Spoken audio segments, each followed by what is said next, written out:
नमस्कार। दृष्टि आईएएस के ऑडियो आर्टिकल प्रोग्राम में आपका स्वागत है। आज का हमारा आर्टिकल द हिंदू में प्रकाशित लेख mental health in India, how accessible and affordable is mental health care in the country के सारांश पर आधारित है। इसमें टीम दृष्टि के इनपुट्स भी शामिल हैं। यह आर्टिकल सामान्य अध्ययन प्रश्न पत्र 2 के सामाजिक मुद्दे खंड से जुड़ा है। तो चलिए आर्टिकल की शुरुआत करते हैं। मानसिक स्वास्थ्य मानव कल्याण का एक मूलभूत पहलू है जो हमारे जीवन के हर पहलू को प्रभावित करता है। पुराने जमाने में जब कोई व्यक्ति हष्ट-पुष्ट होने के साथ लगभग सभी प्रकार की बीमारियों से मुक्त होता था, तो ऐसे व्यक्ति को स्वस्थ व्यक्ति की संज्ञा दी जाती थी। दरअसल उस समय तक मानसिक स्वास्थ्य जैसी किसी अवधारणा का शायद विकास नहीं हुआ था। लोग दुखी होते थे, परेशान होते थे, लेकिन डिप्रेशन या अवसाद की स्थिति शायद ही उत्पन्न होती थी। हालांकि आज भी बहुत से लोग मानसिक समस्याओं पर बात करने से कतराते हैं। हमारे समाज में आज भी किसी भी मानसिक रोग से जूझ रहे रोगी को पागल कहकर संबोधित कर दिया जाता है, जो अनुचित है। मानसिक स्वास्थ्य के महत्व को आज भी बहुत लोग नजरअंदाज कर रहे हैं, जो इस समस्या को बढ़ाने में एक उत्प्रेरक का कार्य करते हैं। दरअसल आज इस मुद्दे पर चर्चा करने का कारण ये है कि बीते दिनों 10 अक्टूबर को विश्व मानसिक स्वास्थ्य दिवस मनाया गया था। इस दौरान दुनिया भर में मानसिक स्वास्थ्य और मानसिक रोगों को लेकर जन जागरूकता कार्यक्रम चलाए गए। चूंकि मानसिक स्वास्थ्य का मुद्दा कई लिहाज से महत्वपूर्ण है, इसलिए आज का हमारा आर्टिकल मानसिक स्वास्थ्य के विभिन्न पहलुओं के महत्व और उनकी आवश्यकता पर आधारित है। इसमें इस मुद्दे से संबंधित तमाम पहलुओं को उजागर किया गया है। तो सबसे पहले हमें यह समझना होगा कि मानसिक स्वास्थ्य का क्या अर्थ है। दरअसल मानसिक स्वास्थ्य मानसिक कल्याण की एक स्थिति है जो लोगों को जीवन के तनावों से निपटने, अपनी क्षमताओं का एहसास करने, अच्छी तरह से सीखने और अच्छी तरह से काम करने और अपने समुदाय में योगदान करने में सक्षम बनाती है। समग्र कल्याण के लिए मानसिक स्वास्थ्य के मजबूत आधार का होना महत्वपूर्ण होता है। अगर कोई व्यक्ति पूरी तरह से फिजिकली फिट है लेकिन वो मानसिक रूप से ठीक नहीं है, तो वो चाहकर भी तर्कपूर्ण विश्लेषण नहीं कर सकता और ना ही निर्णय ले सकता है। किसी बात से परेशान होना या किसी घटना को लेकर दुखी होना स्वाभाविक है, लेकिन अगर एक निश्चित अवधि से अधिक समय तक कोई व्यक्ति तनावग्रस्त है या बिना किसी बात के उदास और परेशान है, तो इसका स्पष्ट अर्थ यह है कि उसकी मेंटल हेल्थ ठीक नहीं है। विश्व स्वास्थ्य संगठन के अनुसार वर्तमान में वैश्विक स्तर पर हर 8 में से 1 व्यक्ति मानसिक विकार से प्रभावित है। भारत में तो यह स्थिति और भी ज्यादा गंभीर है। 2015-2016 का राष्ट्रीय मानसिक स्वास्थ्य सर्वेक्षण भारत में मानसिक स्वास्थ्य समस्याओं के भारी बोझ को उजागर करता है। रिपोर्ट के अनुसार भारत में लगभग 150 मिलियन वयस्क किसी न किसी मानसिक विकार से पीड़ित हैं। इनमें डिप्रेशन की स्थिति सबसे प्रमुख मानसिक विकार है। दरअसल अवसाद एक ऐसी मानसिक स्वास्थ्य स्थिति है जिसमें लगातार उदासी, निराशा और दैनिक गतिविधियों में रुचि या आनंद की कमी महसूस होती है।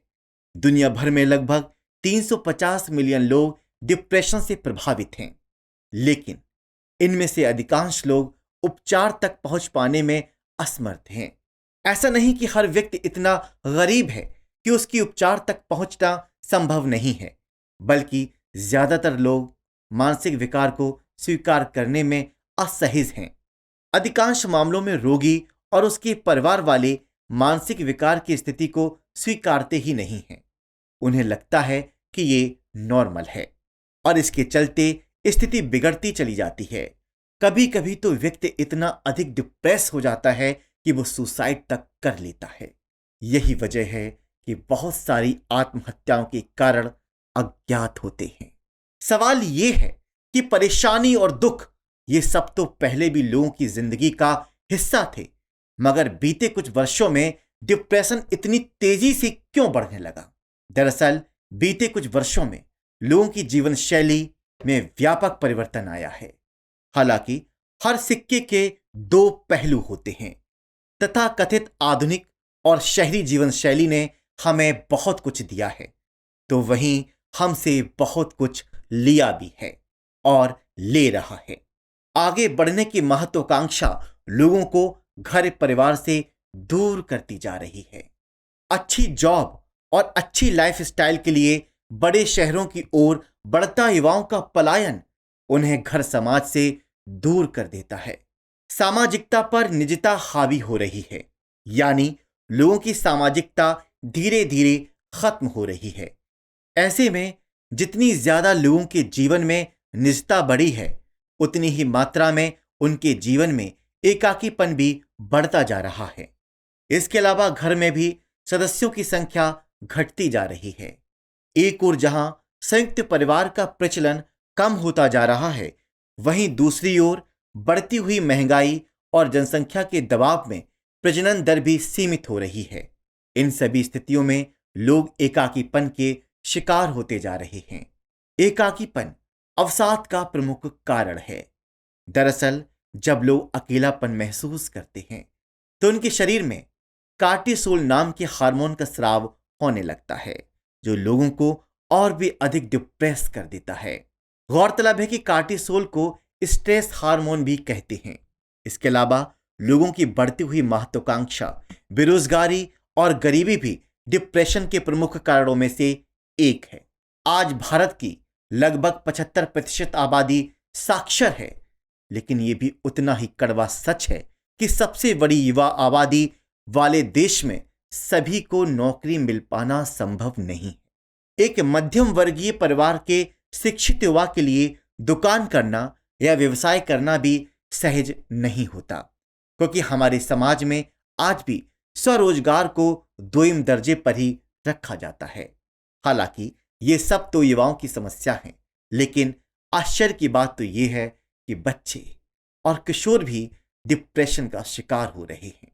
बच्चों और किशोरों में डिप्रेशन बढ़ने का मूल कारण माता पिता की बच्चों से बढ़ती अपेक्षाएं हैं।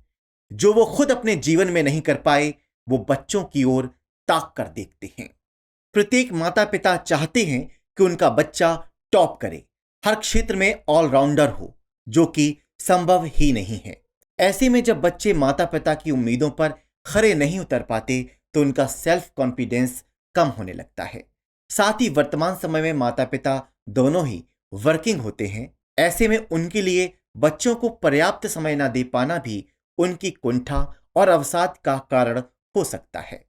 ऐसा माना जा रहा है कि आने वाले समय में डिप्रेशन सबसे बड़ी स्वास्थ्य समस्या बनने वाली है। ऐसे में सवाल उठता है कि इस समस्या को दूर करने के उपाय क्या हो सकते हैं और इन उपायों को लागू करने में कौन कौन सी चुनौतियां हैं। असल में मानसिक स्वास्थ्य को सही रखने और डिप्रेशन का इलाज करने का सबसे मुख्य उपाय है कि हम पहले इसे एक बीमारी के रूप में स्वीकार करें, और यही सबसे बड़ी चुनौती भी है, क्योंकि ज्यादातर लोगों का डिप्रेशन सिर्फ इस वजह से बढ़ जाता है क्योंकि वे इसे सहजता से स्वीकार नहीं कर पाते। इसके अलावा लोगों को अपना सामाजिक दायरा बढ़ाना चाहिए, लोगों से मिलना जुलना चाहिए, परिवार के साथ समय व्यतीत करना चाहिए। स्वस्थ जीवन शैली मानसिक स्वास्थ्य को ठीक रखने में बहुत योगदान देती है। लेकिन अगर फिर भी कोई व्यक्ति मानसिक रूप से अच्छा और स्वस्थ नहीं महसूस कर रहा तो उसे मनोचिकित्सक से संपर्क करना चाहिए। इसके अलावा यह भी जरूरी है कि लोगों को किसी मानसिक परेशानी से जूझ रहे व्यक्ति के साथ सहानुभूतिपूर्ण व्यवहार करना चाहिए। डिप्रेशन से जूझ रहे ज्यादातर लोगों को मूड स्विंग भी कहते हैं। उन्हें गुस्सा अधिक आता है, इसलिए लोग उनसे मिलने से या बात करने से कतराते हैं। ऐसे लोगों को थोड़े अधिक प्यार और केयर की जरूरत होती है। साथ ही डिप्रेशन से गुजर रहे व्यक्ति के साथ परिवार के लोगों का समय बिताना भी जरूरी है। उन्हें सामान्य व्यक्ति की तरह ही ट्रीट करना चाहिए और सहिष्णुता के साथ उनकी समस्या पर चर्चा करनी चाहिए। इतना कुछ समझने के बाद चलिए जान लेते हैं कि इस मामले में सरकार ने क्या कदम उठाए हैं। पिछले कुछ वर्षों से सरकार मानसिक स्वास्थ्य के लिए निरंतर सुधार कर रही है। इसके लिए सरकार ने NMHP यानी राष्ट्रीय मानसिक स्वास्थ्य कार्यक्रम शुरू किया है। इसका उद्देश्य सस्ती और सुलभ मानसिक स्वास्थ्य देखभाल सुविधाएं प्रदान करना है। भारत ऐसे पहले कुछ विकासशील देशों में से एक था जिसने साल 1982 में प्राथमिक स्वास्थ्य केंद्रों पर उपलब्ध सामान्य देखभाल के साथ मानसिक स्वास्थ्य सेवाओं को एकीकृत करके अपनी आबादी की मानसिक स्वास्थ्य आवश्यकताओं को पूरा करने के लिए एक राष्ट्रीय कार्यक्रम विकसित करने का बीड़ा उठाया था। कार्यक्रम के हिस्से के रूप में प्राथमिक और सामुदायिक स्वास्थ्य कार्यकर्ताओं को मानसिक विकारों के इलाज के लिए विशेष प्रशिक्षण दिया गया है। सरकार ने देखभाल को विकेंद्रीकृत करने के लिए एनएमएचपी को डीएमएचपी यानी जिला मानसिक स्वास्थ्य कार्यक्रम के रूप में प्रत्येक जिले के लिए रणनीतिक बनाया था। कार्यक्रम के कार्यान्वयन के लिए जिलों को मुख्य प्रशासनिक इकाइयों के रूप में नामित किया है। दरअसल डीएमएचपी का उद्देश्य जिला स्वास्थ्य सेवा वितरण प्रणाली के विभिन्न स्तरों पर मानसिक स्वास्थ्य सेवाएं प्रदान करना है। इसमें मामलों का प्रबंधन, परामर्श, जनशक्ति प्रशिक्षण और जागरूकता फैलाना शामिल है। इसे बाद में राष्ट्रीय ग्रामीण स्वास्थ्य मिशन के साथ एकीकृत कर दिया गया। वर्तमान में राष्ट्रीय मानसिक स्वास्थ्य कार्यक्रम राज्यों और केंद्र शासित प्रदेशों के 743 जिलों में सक्रिय है। सामुदायिक और प्राथमिक स्वास्थ्य केंद्र स्तर पर दी जाने वाली सुविधाओं में बाह्य रोगी सेवाएं, मूल्यांकन, परामर्श, मनोसामाजिक हस्तक्षेप, गंभीर मानसिक विकार वाले लोगों के लिए निरंतर देखभाल और सहायता, दवाएं, आउटरीच सेवाएं और एम्बुलेंस सेवाएं शामिल हैं। ऐसे में चलिए समझते हैं कि इसमें आगे की राह क्या हो सकती है। जैसा कि हमने पहले ही जिक्र किया है कि बढ़ती जागरूकता, अनेक लोगों के प्रयासों के बावजूद डिप्रेशन को आज भी लोग मानसिक रोग के रूप में नहीं देखते। गलत सामाजिक धारणाओं की वजह से लोग इस बारे में बात करने से और समस्या को स्वीकारने में हिचकिचाते हैं, जिससे ये समस्या और भी बढ़ती जाती है। कुल मिलाकर अवसाद एक जटिल मानसिक स्वास्थ्य समस्या है। इसका व्यक्तियों, परिवारों और समाज पर गहरा प्रभाव पड़ता है। ऐसे में अवसाद के प्रति समग्र दृष्टिकोण अपनाकर हम स्थिति के बारे में अपनी समझ बढ़ा सकते हैं।